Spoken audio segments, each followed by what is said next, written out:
पूर्ण दिवस किती पण चांगला जाऊ द्या, पण शेवटी घाण होणं हा नियमच आहे. माझ्यासोबत तर असं खूप वेळा होतं, की पूर्ण दिवस चांगला जातो आणि शेवटी एवढी घाण होते, की पूर्ण मूड ऑफ होऊन जातो. आज पण तेच झालं. पूर्ण दिवस छान चालू होता. म्हणजे सकाळी उठल्यावर सगळे कामं वगैरे झाल्यावर मला ते बोलले, की "आपण संडे आहे, सो चल कुठेतरी फिरून येऊया."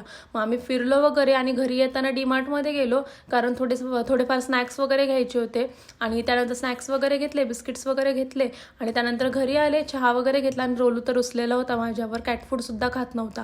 त्यानंतर स्वयंपाक करायचा होता म्हणून डाळ भात लावला कुकरला आणि कुकर इतका भयानक जळाला की पूर्ण दिवसाचीच वाट लागली माझ्या. घासून घासून पूर्ण हात लाल झाला होता. साईडला बघू शकता खूप घासला होता, खूप प्रयत्न केले पण तो निघतच नव्हता. आणि एवढे कष्ट घेऊन हात लाल करून त्याच्यानंतर आठवलं की कोलगेट आणि निरमा आणि सोडा ह्याने ते 1 मिनिटामध्ये कुकर निघू शकतो ना यार, मग एवढे कष्ट का? तर मग मी ते गेलं आणि मऊ स्क्रबने एकदम घासून घेतला आणि बघू शकता काहीच कष्ट नाही लागलेत. 1च मिनिटामध्ये माझा पूर्ण कुकर साफ झालाय. एकदम मऊ स्क्रबने आणि हलक्या हाताने घासून. सो एकदा नक्की ट्राय करा. असा होता माझा